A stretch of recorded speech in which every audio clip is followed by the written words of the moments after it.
Greetings from Podcastville. Uncle Joey's Joint is brought to you by Draftkings. We're here in dirty Jersey, but it don't matter. It's a season for fucking giving. But for you, it's for the taking. You understand me? Like I told you the other day. You ain't waking up unless somebody's paying you. And here it is. DraftKings is coming in with jingle bells and dropping fucking gifts. They've got odd boost promotions and the best lines in the NFL, NCAA basketball, football, and UFC every single day this week.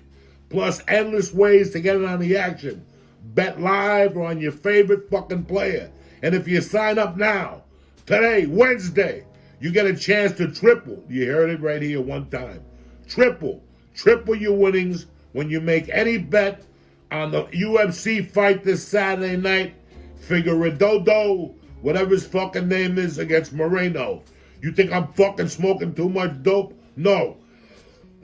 And get 3 times any bet on any bet for UFC 256. And listen, don't worry about Saturday, because the party starts tonight. If you sign up today, you get a grand bonus with code Joey. That's all you need. You're going to get a grand today. You understand me? Look at tonight, you got some great games.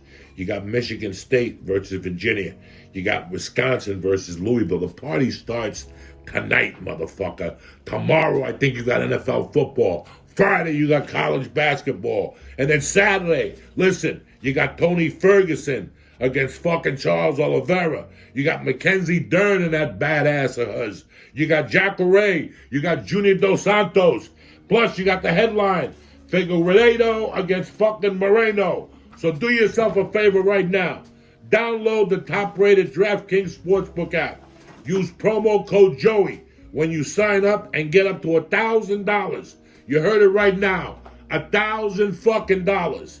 That's code Joey for limited time only at DraftKings Sportsbook. And here's the part the lawyers make me say, all right? You got to be 21 or older. Don't fuck around, New Jersey.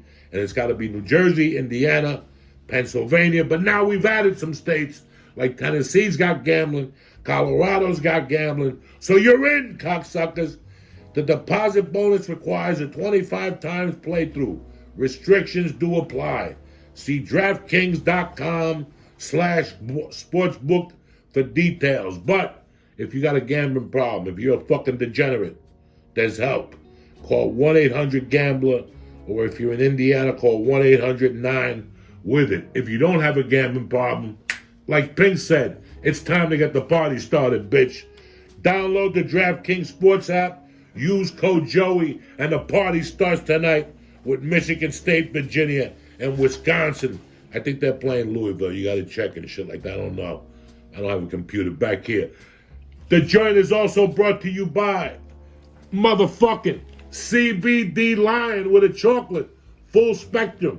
Dark chocolate, which is good for you too. People say you should eat dark chocolate once a week. Not eat a fucking pie, you fat fuck. Anyway, CBD Lions got it all. Kinesiology tape, vape pen, a roll-on, a fucking cream, gummy bears, tinctures. Listen, if you really want the benefits of CBD Lion got them for you, okay? It starts by going to CBDLion.com. Read about CBD. Read about CBD. Get knowledgeable about CBD. You may have something that's bothering you. You may have anxiety. Maybe your shoulders are stiff. CBD might be able to help you. Might be the answer you're looking for. But it all starts with you by going to CBDLion.com and reading the third-party lab results. Go to CBD Lion. They got a sale going on. They're fucking tremendous. At the end, you check out, you press Joey, you press Church, press whatever the fuck you want to press in there, and they're going to give you 20% off delivered right to your fucking house. Who takes care of you like Uncle Joey? Nobody, cocksuckers. All right, CBDLion.com. Let's get this fucking party started. Look at this wick. It's all the way down. I need like fucking skinny fucking fingers to get it. But look, from all my years of being a pickpocket. Let's get this party started.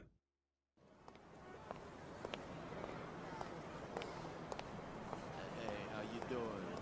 Come on in. Yeah, Joey's in the back. Hey, look who it is. What's happening, cocksuckers? Check 1, 2.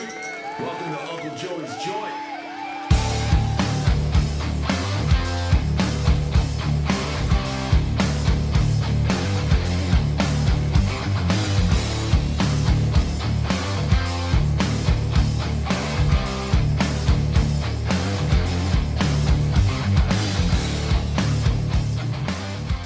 What's happening, you bad motherfuckers? Uncle Joey here. Wednesday, the 9th of December. We're what? Fucking 16 days away from Christmas. Welcome to Uncle Joey's Joint. It's a beautiful fucking day to be alive. I made it. I'm alive. I fucking stressed out all weekend about getting that fucking pre-op. And it's so funny. Whenever I have to go to a fucking hospital or a doctor's office, the whole fucking night before, I'm shitting fucking pickles. I mean, I'm fucking shitting pickles. My body breaks down. It's the weirdest thing. I had to go to this pre-op thing, right? Monday, Tuesday, yesterday, whatever the fuck. And Tuesday, yeah, today's Wednesday, Tuesday. With this fucking thing, you forget what day it is sometimes. I'm sorry. And I had to go to this pre-op thing. Let me tell you something. I was supposed to go like on Saturday. And I never fucking went. Like Saturday, I just wasn't prepared. Jimmy Florentine even offered to drive me down there. It was like a 20-minute ride, and you can't eat anything. You got to drive on an empty stomach. And when I drive on an empty stomach for a long time, I usually get fucking dizzy. My blood sugar drops, and I puke. So I'm like, fuck, I got to contend with this shit now. And then they're going to take blood out. And it's a first person. Like, listen, if I got to give blood, like when I was living in L.A., I went to Bob Hope Medical Center, right? Bob Hope Medical Center. I would go down there. And there was this nice little black woman that would take my blood out. Great. She'd been the same woman for fucking 10 years. I got used to her. She'd call me baby, the whole fucking thing. I'd lay on the fucking thing. Remember, I don't give blood if there's no windows in the room. So you got to give fucking, there's got to be a window. Or if not, I start to fucking panic. I started thinking about all that shit, that I had to give blood to a new person. You know, I don't know if they're going to have a window in the room. And I'm going to have a fucking face mask on. Listen, I don't know about you guys. As soon as I get out of my car and I put a face mask on to go into a building, I swear to God, even today, even in month 9, my anxiety goes up a little bit. I swear to God. Those first 10 steps when your air isn't going into you, whatever, I swear to God, I get a little bit of fucking anxiety still. So I'm like, I got to get blood with a fucking mask on. So fucking Tuesday, my daughter dropped her off earlier. My wife dropped my daughter off earlier, and we shot down to the hospital. And here's the thing. You ready for this one? This is how bad I was. Monday, I did the podcast with Mike. Mike left. I read a couple fucking errands. Mike, you were here with me. Did I do any edibles on Monday? Not in my vision. No, and I even have the spray, right? So, it's usually and I got pills, I got the fucking Pro Tabs, and I got the ABXs, right? So, Monday, I didn't have nothing Monday night. What am I going to do? Monday Night Football, maybe I'll do this, maybe I'll go to my buddy Joe Rails, whatever the fuck. I'm sitting there, and I got to tell you, at 4 o'clock, on the fucking computer, I was trying to write material. It must have, remember the other day I told you I had a friend that whenever he would write jokes, the notebook would boo him? Maybe my material was so bad that the fucking notebook hypnotized me and put me to sleep. I swear to fucking God. I'm trying to write these fucking jokes on, Nexium and all this shit. And all of a sudden, guys, I can't keep it together. I mean, guys, I cannot keep it fucking together. I'm getting dizzy and shit. I'm like, why am I so fucking tired? I gotta stop eating these fucking edibles, right? So I go upstairs, I tell my wife this, I go, I don't know, I just got a little bout, like I'm tired. So she goes, relax, watch some TV for a while, and then go back to do what you were doing. I sat down at 4:30, I slept straight till 6:30. Then I got up, I ate dinner, I went back on the chair, and went kaput again. I went kaput till 9:30 at night. I woke up, I ran, I gave Mercy a kiss, and I just crawled into bed. No fucking tea, no sleep, spread, no nothing. And I slept solid till 3 in the fucking morning. And then I woke up and I was fucking starving, but you can't eat because you gotta give a fucking blood test. You can't fucking eat. You can't drink nothing. I couldn't even drink fucking coffee. So I stayed up from 3 in the morning till about 6. And then probably 5:45, I said, let me close my eyes. I fell asleep till about 7. And then she woke me up. I washed my pussy. I was sitting here while, I'm smelling bacon upstairs and sausage from Mercy. And I'm down there. I can't get high. You can't get stoned either. So I went down there, and when I got there, I was the first online, and perfect. The fucking lady was talking to me. I didn't know what the fuck she was saying, because I can't hear with the mask on. I couldn't hear her. She couldn't hear me. And the next thing you know, I'm sitting. I turn around, and there's fucking 80 people behind me. And I go, holy fuck, I'm happy I came when I did. And when you do a pre-op, you got to do a fucking, the thing for your checks, the IBM, whatever the fuck. I don't know, ICM, EKG. the EKG, whatever the fuck it is. You got to do a fucking urine test. You got to do a blood test. And they got to do a fucking x-rays on your lungs. So the lady goes, you got to do all these things. So 2 of them are going to be done over there. And the other 2 are going to be done over there. The EKG and the fucking x-rays are going to be done over there. And the blood work and the piss are going to be done over there. Go over there first. I'm like, dumb. Fuck. So I walk over to give blood. I look in there, guys, and it's packed. And if you read The Art of War, The War of Art, it's a thing called resistance, I took a chair. I go up to the lady. I'm here. She goes, all right, sign in. You're going to do a blood test. She gave me a jar. She goes, go take the piss test if you want now, and then wait to get called. So I go back there immediately. My fucking blood pressure goes up. I got to piss with a mask on. I got to pull my sweatshirt up. I got jeans on. I got to pull my dick out. Make sure I hit the fucking thing and the pee don't splash on your pants. You don't want to fucking smell like pee. So I take my dick out even longer and shrug it out and put it in the fucking cup and make sure I peed. And then you don't know how much pee's in there. So you got to keep looking at it. And then you look at it, and it's this fucking 3 inches of brown shit. I didn't smell it. I didn't even want to smell it. I could smell it in the fucking ass. I put the cap back on, and I put it in the baggie. Boom, I give it to her. And I'm sitting there, and there had to be 15 fucking minutes, guys. And every fucking minute that went by, hey, listen, I'm normal just like you guys. I bleed when I get cut, and I put my pants on one leg at a time. Every fucking minute I sat there, I gave myself another reason not to have the surgery. Have you ever done that? Just giving yourself reasons not to do something? That's called resistance. I was sitting there going, why am I doing this? November 18th, it's going to ruin my Christmas. What Christmas? What am I? One of Santa's helpers? What am I, on the fucking sleigh? Am I going to help him with the fucking sleigh rides? I mean, this is the shit that goes in your head, I won't be able to give people hugs. I won't be able to do this. I won't be able to do that. I got to lay down for 3 days. I got to do a show on the 23rd. Remember, I'm doing surgery on the 18th, but I'm doing a show on the 23rd because that's how we roll. I'm going to sit on a fucking stool. Do I really need to do that? Fuck it. Let's do it next year. I'll have the other insurance from SAG. I gave myself every reason, and I swear to God, guys, this always happens to me. I said to myself, you know what? If they don't call my name next, I'm going to just get up and get the fuck out of here. And I'll deal with my wife. I'll deal with the doctors, And I'll feel like shit because I'm a pussy and I don't want to take a blood test.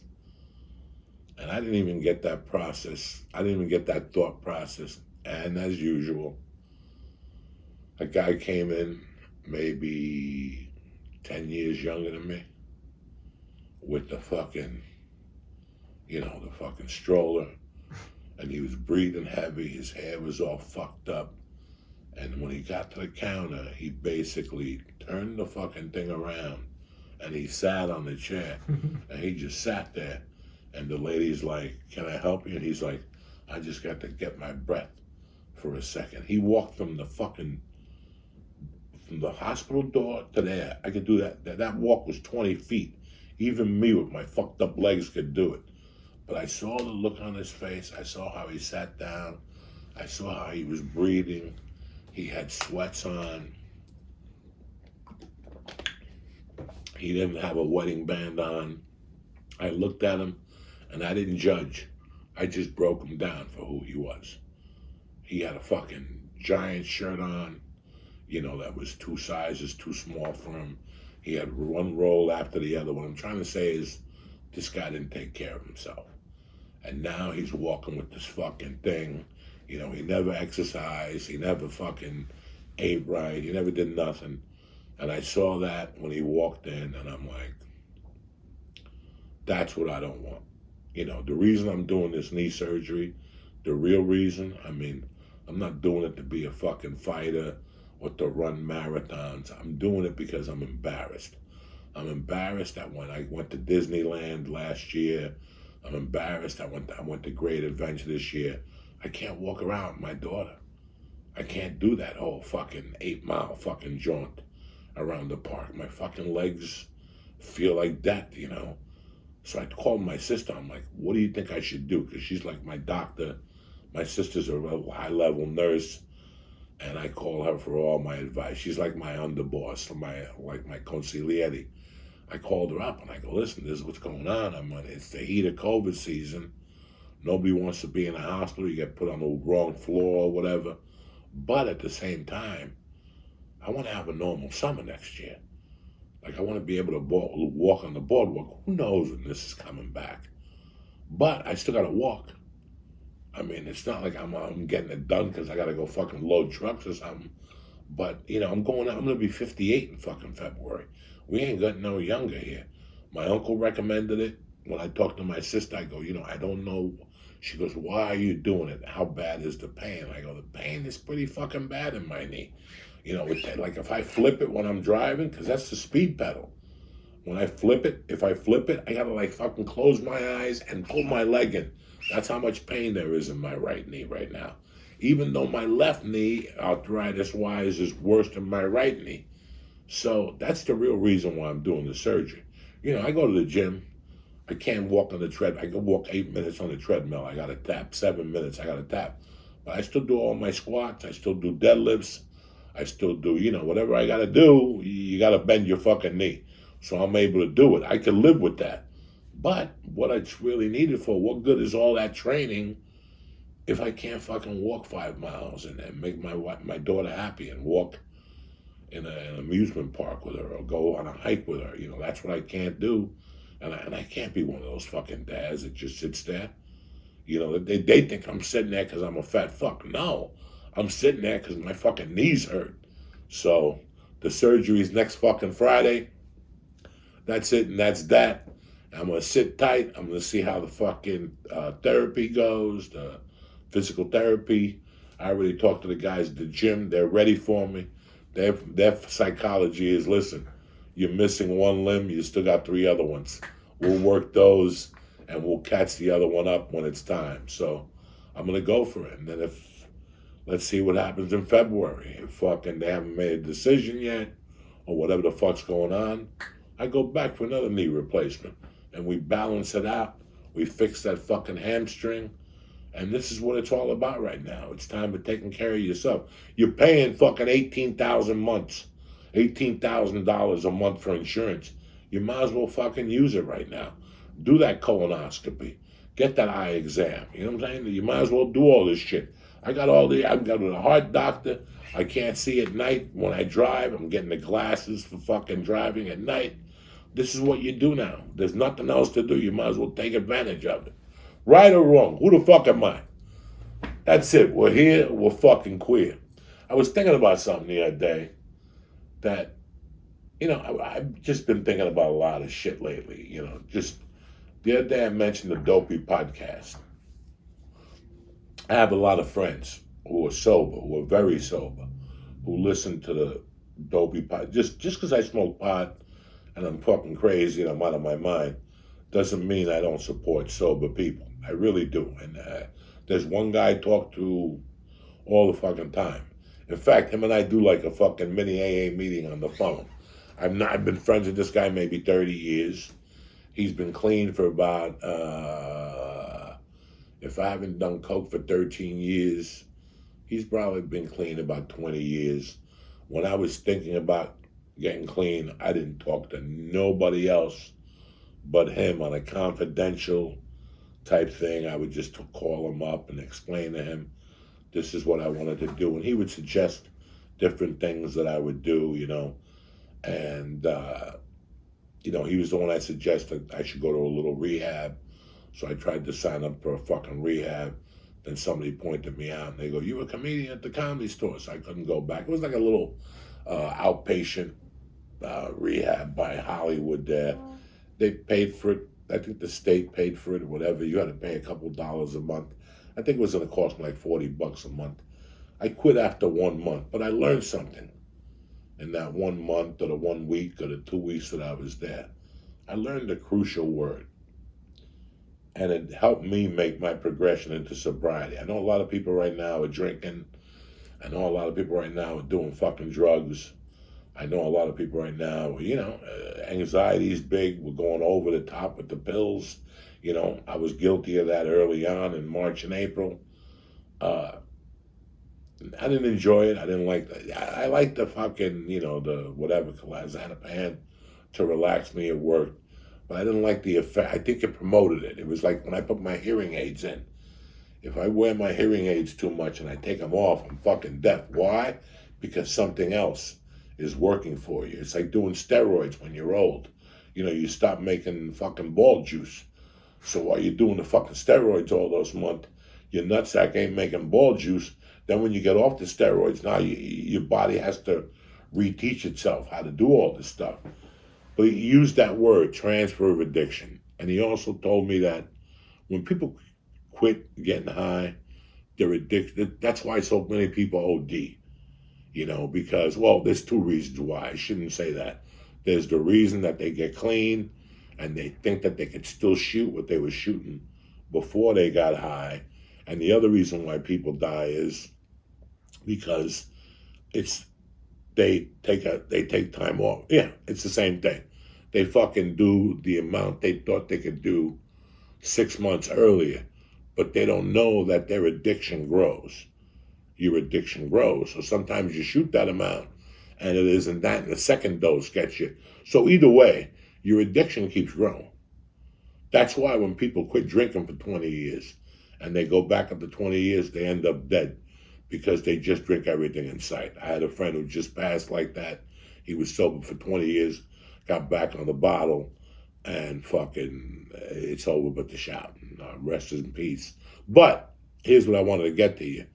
For me, when I heard that transfer addiction, it made a lot of sense because I looked at my own life and I looked at the addictions I had gone through, and it didn't necessarily have to be drugs. Okay, we're all addicted to something along the way. At least I was. I have an addictive personality.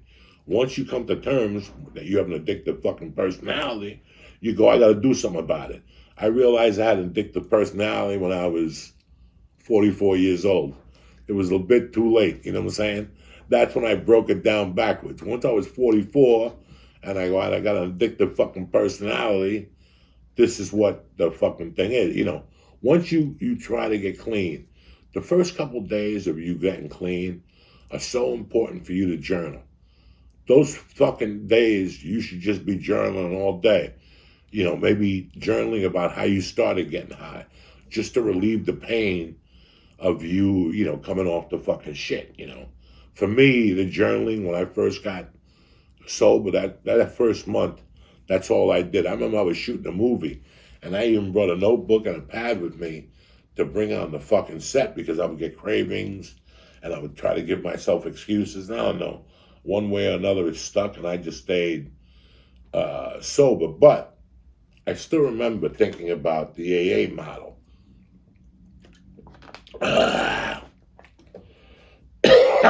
Sorry about that. The water went down the wrong tube. It went down the pubic hair tube. You know what I'm saying? You have that little pubic hair fucking catch on your neck. That's been a long time. I don't even need that catch no more.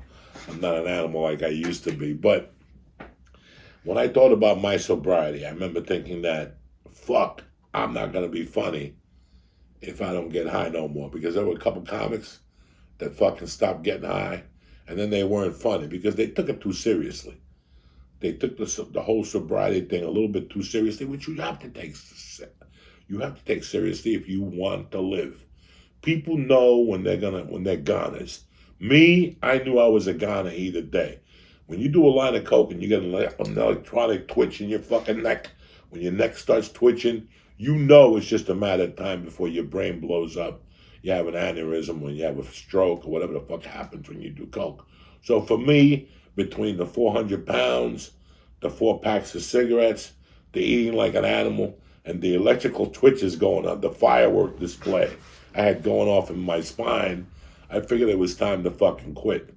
But I knew that if I didn't do something else, I knew that word, transfer of addiction. I knew if I didn't do anything else, that I would end up snorting coke again. And I still remember like 3 or 4 days, like I stopped snorting coke like on an off day, like a Tuesday or Wednesday. But the true test was going to be that first weekend of not getting high. And I remembered that I was sticking to the AA prototype, which is no reefer either. You can smoke cigarettes and drink all the coffee you want till your fucking tongue turns fucking blue, but there's no fucking reefer. So I remember the first 3 days or 4 days I was working on this movie, and I was so caught up that there was really no reefer in my life at all. You know, I would come home, and in those days I got a friend of mine to give me some sleeping pill he had. He was a neighbor 3 doors down. I didn't care about the sleep apnea or anything. The fucking, the coming off the coke at 8 o'clock would give me huge panic attacks. Because by 8 o'clock, I wanted it in my pocket. I didn't want to do it. I wanted it in my pocket by 8 o'clock. So by 7:45 at night, my anxiety would start fucking percolating. So those days, I would just come home, and I think a neighbor had Valiums. A little black dude in my building had Valiums. And I traded him something for Valiums. And, you know, by that time, I wasn't eating Valium, so I knew a half a Valium would knock me the fuck out.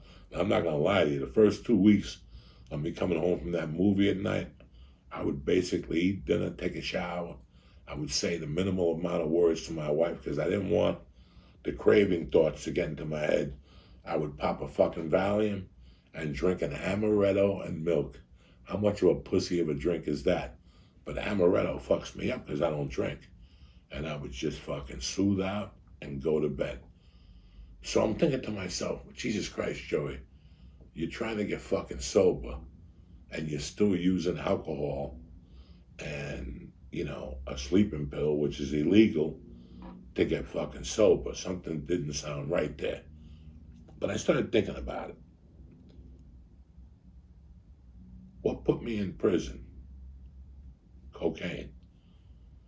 What made me become a fucking thief? Like, listen, I'm a thief. It's in your fucking DNA.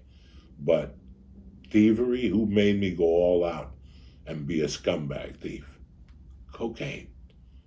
Who made me change the way I thought, change my, you know, there was a time period when I didn't think I could have a good time at night unless I did coke. Can you imagine that? When I was 19, I was already dead in my mind. If I didn't have coke, I didn't think I would have a good time. People would say to me, do you want to go to this party? You going to have coke? No, I'm not going to that party. It's not going to be fun. So when your train of thought is that way, you're never going to get out of that. I mean, that was since day one, that was my whole thing, you know. I didn't use the coke to get on stage. I used the coke for after I got off stage to fucking get high and have a good, at least I had that control. I had that much fucking control. But I'd never forget that first weekend that I was sober. Ralphie picked me up. And we're in the fucking car, and, you know, I didn't want to tell Ralphie I quit doing coke. When I do things like that, I usually don't tell people about them in case I fail, so I don't look like a fucking idiot, you know. It's like when I first joined jiu-jitsu, I didn't tell anybody I was joining because I felt like a fucking, if you quit, then you're a failure. So when I first started not doing coke, I didn't say anything to anybody. I just kept it to myself like the first maybe 30 days. I think sometime in December, I remember that's when I fucking realized I was sober for 30 days. I might as well not do it again. It's been the first time I was sober for 30 days off cocaine in fucking years. I mean, the only time I was ever sober from cocaine was August of 88 to February of 88. 6 months from fucking October of 79 to November of 88, I said, of 2007. That's a lot of fucking years of getting high. You know, people say that they lose their sense of smell when they get COVID. I'm surprised I still have a fucking sense of smell from not numbing all the fucking things that make you smell stuff in your nose. I'm really surprised. But I remember I smoked a pot with Ralphie that Saturday. I felt like a little bit of a hypocrite, but I didn't. Sunday I smoked pot. Monday I smoked pot. And I think when I was a week sober off cocaine, that's when I decided, I said, this is going to be called the transfer of addiction. I'm going to take this and I'm never going to do coke again. But I'm still going to smoke dope. Why? Because it keeps my fucking powder dry. I don't want to be an itchy guy. You know, listen, Jehovah's Witnesses bother me. Amway salesmen bother me. And fucking people who fucking are too sober bother me. You ever have somebody who's too sober that comes to you and tries to give you a fucking ear beating? Those fucking people bother me. You know, they try to like impose it on you. I'm not imposing being sobriety on you. I'm not at all. I want you to be happy, live your life how you live it, and do what you do. What I'm talking to you about is if after this pandemic or right now, listen, around this time of the year, I start thinking about December 31st. I start thinking about how are we going to be better on December 31st for the next upcoming year. This month is done. This year is done. Listen, I don't want to hear how it was a bad year. It was a bad year for everybody, not just for you. Nobody had it out for you. Nobody's going to fucking, you know. What this is just a bad year. And we got to pick ourselves up and dust ourselves the fuck off. Look in the mirror and go, am I going to fucking sit here wounded? Or am I going to fucking move forward? We're going to move the fuck forward. So, you know, part of moving forward is these bad habits we picked up over the last 9 months. And trust me, I picked them the fuck up too. But look at me now. Look at me now. Look at my eyeballs. They're clear. I'm not this fucking thing. They aren't green no more over this. I'm not saying that was from doing drugs, but doing fucking 800 milligrams of edibles every day doesn't help you either. Especially when you're taking anxiety medication and God knows what the fuck else I was taking. So now I feel a lot better. Did I put work into this sobriety? No. I just went back to what I was doing from day one with smoking pot. That's it. You know what? Like I told somebody the other day, they're like, do you smoke a lot? And I go, I'm going to be as honest as I can with you. During this pandemic, there was times, the first March and April, the only way I got through this was by doing strong edibles. Now I'm using the edibles to sleep. I'm not even using the edibles to get high no more. What the fuck for? I mean, I'm satisfied with the weed. I moved from California. I wanted to change some stuff around. This is what I wanted to change around, and we did it. We're here, we're queer. That's it. So if you're thinking about getting sober and you don't want the pressure of it, like I've said it 1,000 times, I don't give a fuck, and I'll prove it to you, motherfuckers. You know, those pills you're taking, those ABX pills that I fucking squeeze in my tea at night, those ABX, whether they're 50 milligrams or 100 milligrams, you know me? Give it a try. Don't take it from me. Tell your best friend that smokes weed to make you a platter of brownies. Give them whatever you pay for a fucking Oxycontin or whatever you pay for those pills. Start eating those fucking edibles. It's a complete different feeling. I'll tell you what, you eat one of my fucking ABX edibles, you look at those, trust me, one time I had an Oxycontin, a fucking 16th, a little tiny, it was smaller than a baby's tooth. It was tiny little piece, and I felt like shit. And I know when you eat these edibles, listen, and so what if people go to you, yeah, but you're not sober, but I'm not going to fucking die either. I'm not going to die either. That's my mentality. You know, reefer never got me in fucking jail. One time I got arrested for reefer and I got spanked in the hand. Reefer, in the words of Chris Rock, doesn't make you go to the ATM at 4 in the fucking morning. Reefer doesn't make you, reefer.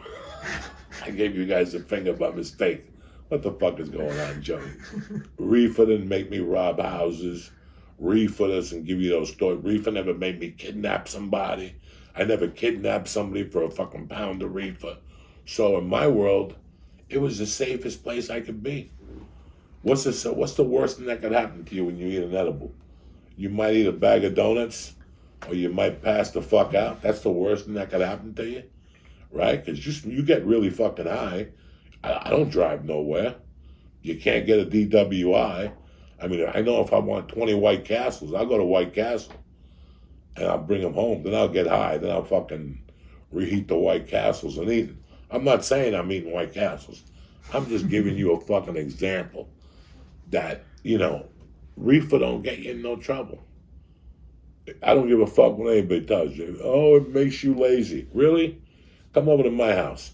See what I do before I smoke a joint and see what I do after I smoke a joint. You'll be fucking amazed. You're like, you do all this shit. I smoke that shit and I'm passed out for fucking 20 fucking years. Get it together. It's called transfer of addiction. This all started with me and the pacifier. It went from the pacifier to sodas. It went from fucking sodas to cocaine. And then when I was on cocaine, the addiction spreads to everything else. I was addicted to food. I was addicted to fucking peanut butter. Again, you transfer that addiction now. When I want a snack and I want a salami sandwich with cheese, I eat one of those fucking protein bars that tastes like 10 dead dicks and they get stuck in your teeth. You ever have those protein bars? It's like you're eating fucking cork. You got to drink water so you don't choke to death because the fucking thing will fucking blows up in your throat. I'd rather eat a protein bar. That's a chance I got to take. That's the same thing with the addictions. It's real easy for me to go upstairs right now, smoke a joint and put a spoon in a fucking jar of peanut butter and eat fucking the whole jar of peanut butter. That's my fucking world, people. Oh, and how about when you get you ever get Oreos and put them in fucking peanut butter and shit like that? I've done all that shit. I didn't get to be a fat fuck because I was eating fucking tofu burgers and shit. I got to be a fat fuck because I knew how to throw down. But I also looked at it and acknowledged it and said, I can't keep living like that no more. The other day I went into a fucking Wawa. They got fucking New York Super Fudge chunk. I almost lost my fucking mind. There's nothing better in this world than Tom and Jerry's New York Super Fudge chunk. With a big fucking thing of Coca-Cola, you get a Super Fudge chunk, put half of it, put it in a big fucking glass, pour Coca-Cola on it, and stir that motherfucker, and then you drink it, and at the end you get all the peanuts and the almonds and the fucking white chocolates in there. I love all that shit. If I do that now, I end up in a diabetic fucking dead zone. And who's getting hit the worst from this COVID thing? The diabetic people are fucking going fast. So if you got diabetes, you can't be eating that fucking sugar. And so I learned from my brother Dean Delray, switch to a fucking protein bar. It's the same thing. Every addiction has an answer at the end. You know what I'm saying? If you're addicted on fucking 12 pizzas, you got to find something else that'll fucking calm that whatever down. Weight Watchers says eat a fucking apple. If you're not hungry enough for an apple, you're not hungry. If you're not hungry enough to eat an apple, you're not really hungry. So, the addiction could always be turned down. Turned down to what's not going to kill you. That's what I did. Listen, the coke was going to kill me. The coke was going to put me in jail. The coke was going to make me miss fucking dates. How many dates do I miss when I get stoned? Not many. How can you forget to get on a fucking plane? You know what I'm saying? When I was too coked up, there were nights I get coked up and I couldn't get on a fucking plane. So I picked the easiest out of all of them, something with the reefer. So if you get mad at that type of sobriety, go fuck yourself. It works for Uncle Joey. It keeps my powder dry and it puts a smile on my face. And at the end of the week, in the words of Sheryl Crow, if it makes you happy, it can't be that bad. You know what I'm saying? Who the fuck do you think you're dealing with, cocksuckers? It's Wednesday the 9th. I'm in a Christmas fucking spirit. Quoting the greats. We ain't fucking around today. I feel good. You feel good. You look good. I can see you through the fucking screen, cocksucker. You're sitting there at your desk with your hair all fucked up. Fuck that shit. Go put some mop that do, cocksucker. You might get a check on the computer today. It's your lucky week, motherfuckers. What else I've been thinking about lately? There's something else that was on my mind. You know, I'm unwinding from my fucking LA bullshit. That's why I think I feel as good as I do. And the other night I was writing, and a name just popped up in a journal, you know. Just I was writing about something and about LA and what things I miss about. I think I talked to Theo that night, and a name popped up. You know what name popped up the other day, just off the blue when I was writing in the journal? Because it really fucking bothered me, and it really opened my eyes to what I was living through. And if I tell you this, I can explain a lot more things to you by explaining this to you. 2 words: Jesse Smellette. Have you ever thought about Jesse Smellette and what that poor kid, because that's what I call, I'm not mad at Jesse Smellette at all. Jesse Smellette is a young kid that made the same mistake I made. He tried to set up, he just made a mistake. And most of us make mistakes, you know. He made a mistake by trying to set up a fake racial attack in Chicago to make more money, to get a raise or something. He was scared of getting fired, so he figured if he got beat up, they would feel bad for him and keep him. And I think he was making $75,000 a week. You know, this is in the middle of, or at the end of all the Weinstein stuff. So I was thinking about the Weinstein stuff and, you know, him being accused of rape, him doing time, but all the women that, you know, sucked his dick for a movie role and all that shit. And, you know, and I was thinking about what happened, you know, for all you people that are still saying, Joey got in trouble. Joey didn't get in trouble. Some fucking jerk off fucking made a thing that fucking Rogan laughed in a video, and I said 20 chicks, and at the end it was just taken out of content. Nobody got in trouble. If we got in trouble, I would have been under a fucking jail right now. Nobody got in trouble. Just a couple of assholes got upset, and we had to set them straight and let them know that we're from the Lenny Bruce School of Comedy, and dick sucking is allowed. You understand me? I don't want to hear nothing. But when you hear the Jesse Smellette, the argument that I have about Jesse Smellette, you'll understand the dick suckings and the whole thing like that. What would make, I mean, the Jesse Smellette situation is an embarrassing day for men, women, gay people, whatever the fuck you want to call it. You know, some people are saying he did it because it was gay. You're a fucking asshole. He did it because of the same reason what turned me off about LA. And that was it. That was the first time I actually thought about where I was living and what would make a good-looking young man with a great fucking future do something as fucking stupid. Because when you look at the whole fucking thing, it was stupid. It was Joey Diaz kidnapping. Stupid. It was that stupid. When I look at that point in my life, it was just a stupid fucking day. Was it fun? It was kind of fun. I had a good time, you know, fucking whipping out a gun and ripping the ceiling down. It was fun to an extent. But when you look at the whole frame of things and you look at what I did now, I did it, it was fucking stupid. Fucking stupid. What Jesse Smollett did, Smollett, whatever his fucking name was fucking stupid. You look at the kid, you know was brought up right. He's educated, you know, he was brought up in a good house. He's not like, you know, some fucking, I don't know. I don't know what to say. Anything I'll say, I'll get in trouble, which I really don't give a fuck at this point in the game. He's not some fucking ghetto fucking brother. He's an educated, you know, nice, trimmed up brother. You know what I'm saying? What would make him set up an attack or say that 2 black guys attacked him and yell Trump or some shit, you know? As they're beating him up, they're like, fuck you, Trump sent us. Whatever the fuck. I don't know what they said to him. But You know, no joke, what would make somebody make up a story like that, put themselves in a situation? It's not the greed. It was the desperation. The same desperation those women had when they walked up the fucking stairs with Harvey. You know? And then you got a 50-50 chance. You know, a lot of people didn't suck Harvey's dick, but a lot of women did suck Harvey's dick. And someday that memoir is going to come out. And not that it matters. You know, you got to do whatever you got to do to take you to where you need to be. I'm not here to judge you, whatever. But don't play like you didn't know what was going to happen while you were going up that elevator or while you were walking up those steps.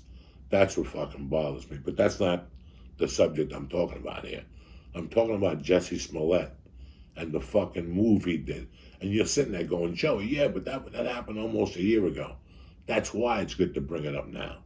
Because back then you weren't thinking. When you first got hit with it, it's like the people who first got hit with, you know, when the guy got beat up and they're like, defund the police now. Those are just 3 fucking words. Guess what? Now people are defunding police departments. And people are saying what comes with that, with 29-minute 911 call responses or whatever. But I'm not getting into the political terms of that shit right now. What I'm getting into is how desperate you have to be to do something like that. That was the desperation I was living around. And that was the desperation that I had to get away from. I mean, you think about that. I had 20 Jesse Smollettes around me on a daily basis. Not men, not particular women, not particular men. I'm not putting anybody down. I'm just saying that, you know, when somebody comes up to you and they're like, you're not going to believe this. I've got a pilot that might go. Well, wait, you know, all that. It's just it's like this fucking desperation. But the Jesse Smellette thing, I think, was what pushed me over and let me know it was time for me to leave. Because it was so mind-boggling of a thing that you set up. Then they found the 2 Africans going to buy the rope and the fucking man. I mean, these 2 guys weren't geniuses either. You know, you have to go across town. You wouldn't go in with the other guy. You'd have to wear a fucking disguise so they couldn't catch you. You don't pay with a credit card or pay with a check. I mean, he even paid the guys with a fucking check. Everything he did in that move was stupid. Is he a stupid kid? No. Not by no means. He just made a mistake. I'm not here putting him down. I'm telling you about the situation and what made that kid do that day. And it's called being desperate as fuck. And that's when you look at me and you go, oh, yeah, Joey's probably not getting high as much. Joey's lifting. No. That feeling around me was crushing me as a fucking man. That weight was crushing me. That I had people around me that were ready to do that at any time. Wait, that was the girl that sucked my dick at the comedy store? You think that was the first girl that went down to the comedy store to suck dick to get spots or for a comic to take her on the road? You're going to hear 1,000 fucking stories. Listen, the comedy store, they did a documentary of it, and there was one thing I was proud of that they threw in there, just so the people at home knew part of that background. Yeah, Mitzi fucked some of the comics for stage time. Was it stage time? No. She was a sexual fucking woman. She was a sexual beast. If you looked at her when she was younger, Mitzi was a piece of ass. No disrespect to Paulie or Peter. I'm just telling you what I saw from, you know, the pictures or whatnot like that. I heard little stories. I heard little rumors. I didn't have to eat a pussy to fucking get spots. But if she came to me with an ultimatum, eat my pussy to get spots, it's not like you're sucking somebody's dick. I'm going to take that pussy to the grave, Jack. I'm going to suck all the yin juice out of that fucking thing. I'm going to take half the clit off as a souvenir and bite it. I'm going to get spots to the end of the day. Maybe I would have done it. I don't know. I don't fucking know. But I just want to tell you about the desperation that I lived around and one of the things that made me double take of where I was living. Because that was the common thread. That was the little air, is that desperation. You know, there were little things happening that I would say, why the fuck is this happening? I did that show on Showtime that was based off the Comedy Store. whatever the fuck it was. Loosely, it was Jim Carrey's show. He wasn't in it. He was the executive producer. I recurred on it. I did like 3 episodes. It didn't matter. I don't even know what I was going to say to you motherfuckers. It didn't matter about, the 3 episodes or whatever the fuck I did. I forgot what I was going to say. Who the fuck gives a fuck? It's towards the end anyway. You know what I'm saying? I proved my point. We covered we covered a lot of things today. How's that for you? We covered Mitzi's muffler. We covered Jesse Smellette. We covered fucking addiction. We covered it all. But no, what I'm trying to say to you people was I did that show for Showtime, and I forget they had a little rap party. And I remember going to the rap party, guys. And it was a Monday night, and I told my wife, you know what, let's do a date night. Let's get the babysitter. I'll take you with me. I haven't gone to one of these things. These people were nice enough to put me in their fucking show. The least I could do is just go down there and fucking be a gentleman. And, let me tell you something. I walked in there. As I was leaving, I saw Jim Carrey. I mean, I didn't go to see Jim Carrey or whatever. In my life, I saw Jim Carrey like 2 or 3 times. I never had a conversation with him or anything. But it was so funny. I was standing there, and I'm eating these fucking hors d'oeuvres or whatever the fuck that they had.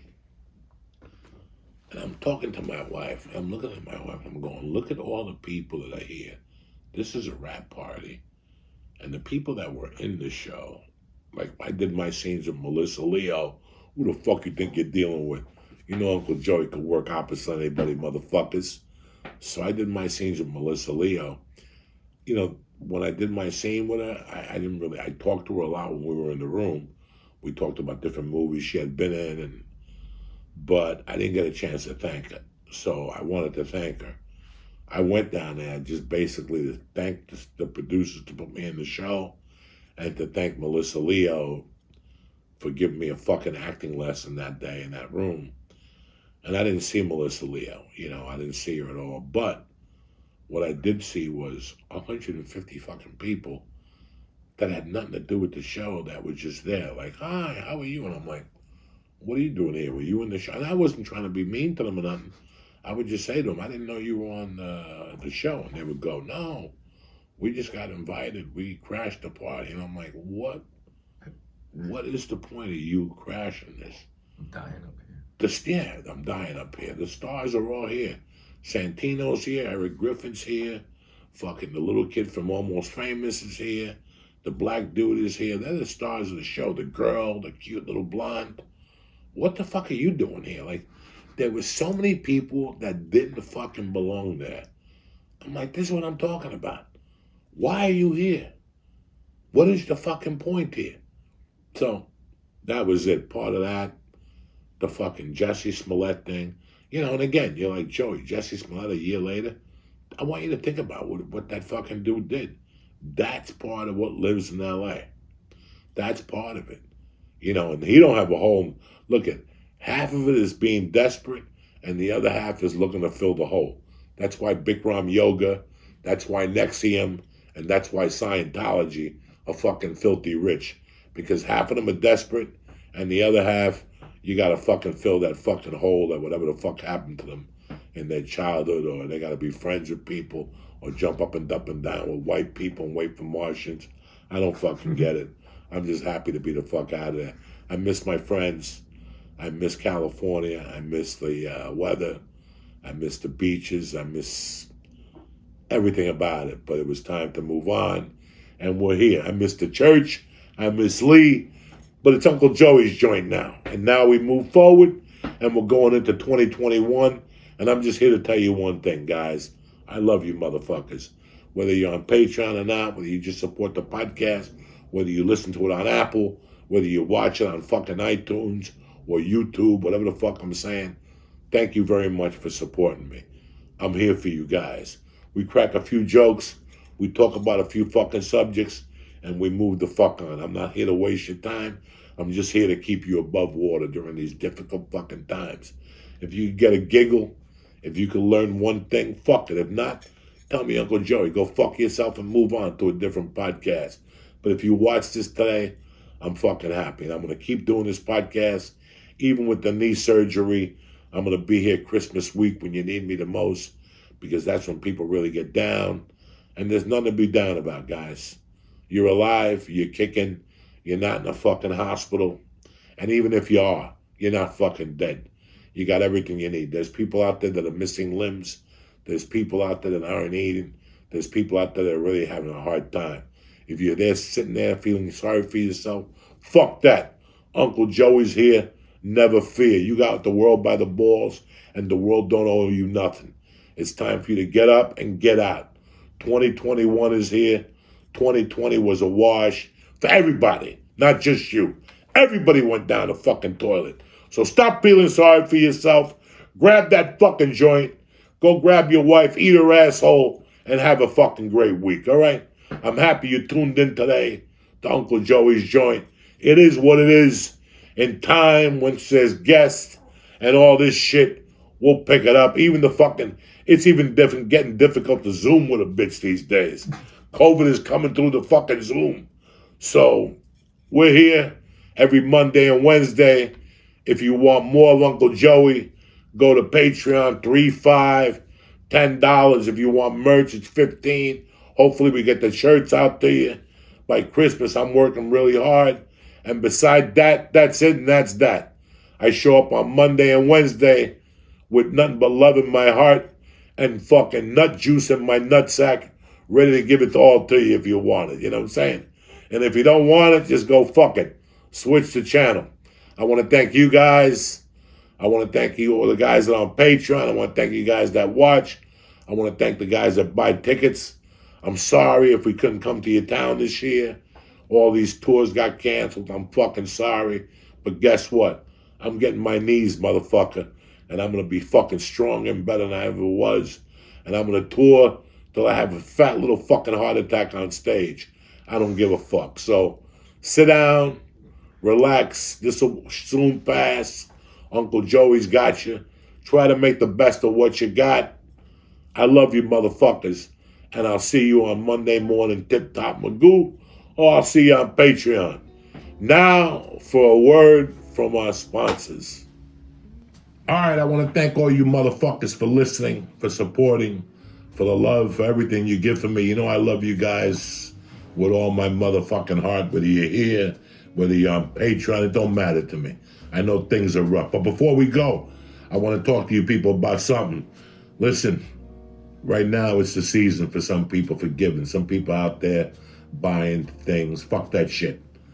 If you listen to the joint, we're here for the fucking taking, all right? We're looking to make some fucking geeters, and Draftkings is coming in with the fucking big envelope. They got odds boost. They got promotions, then they got the best lines in the NFL, NCAA, and UFC every single day this fucking week. This is the week to make some money right here. Starts tonight. You got Wisconsin, you got college basketball tonight, roll it into NFL, roll it into cotton, and a little bit every night. You don't got to be a fucking animal, okay? You're just trying to build your bankroll. 200. Let's say you get 5 plays by Sunday, and you get 3 net winners, right? You go 3 and fucking 2. You still got 1 net winner. You still made money for the week, and that's the bottom line, is making money, and that's what DraftKings does for you. Right now, if you sign up tonight, you're going to get a chance to triple your winnings when you make any bet on the UFC fight this Saturday. Figueiredo versus Moreno. All right? Get 3 times any bet this week on UFC 256. That's a fucking real deal right there. Plus, all new players get a chance to earn a sign-up bonus of $1,000. $1,000. You get it with code Joey, Joey. And if you haven't signed up yet, bang your head against the wall 10 times. Because now is the time to make some fucking money so your kids can fucking eat and you get your dick sucked this year. Like, who don't want a dick sucking on Christmas Day by some chick with a fucking Santa hat on? Raise your hand right now. Yeah, you're a half a fucking fag. Everybody wants their dick sucked, and you're not going to get your dick sucked if you're not fucking making any guitas. And I'm giving you a part-time job right here. What are you going to Uber on a bicycle? Go fuck yourself. DraftKings, motherfuckers. Download the top-rated DraftKings Sportsbook app now. Use promo code Joey When you sign up, you get $1,000. $1,000 to start with. Are you fucking nuts or what? That's code Joey to get a deposit bonus for limited time only at DraftKings Sportsbook. You gotta be 21 and older. This is what the lawyers make me say. So I gotta tell you, motherfuckers. New Jersey, Indiana, Pennsylvania, all these new states like Tennessee, Colorado, all of you motherfuckers. Deposit bonus of $1,000 requires a 25-time playthrough. That's the whole month of December. That's like stealing. And we're gonna make some fucking money. You got bowl games, you got everything.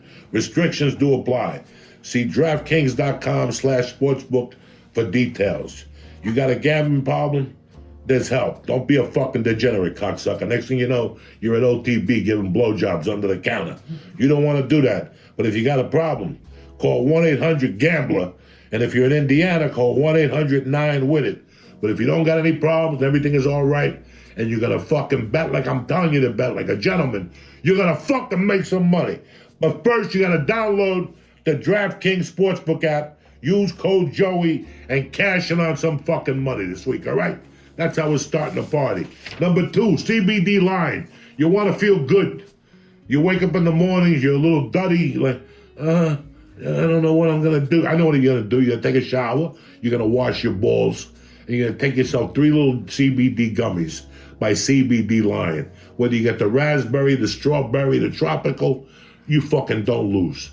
3 of those little gummy bears will get you, put a little pep in your step. And if you got a particular pain, they got kinesiology tape. They got the roll-on for your shoulders or your knees or your elbows or your nutsack. I don't know what's hurting, but CBD Lion's here to help. We also have vapor. We have they just got a beautiful dark chocolate. You eat a piece of that in the morning. We could all go for dark chocolate in our lives. It's like red wine. But the party starts when you go to CBDLion.com. Read up on CBD, CBN. You trust some fucking guy with a GED behind a counter at a gas station? What the fuck are you, retarded? Let's go to CBDLion.com right now and press in code Joey or Church, and they're going to give you 20% off delivered to your fucking house, all right?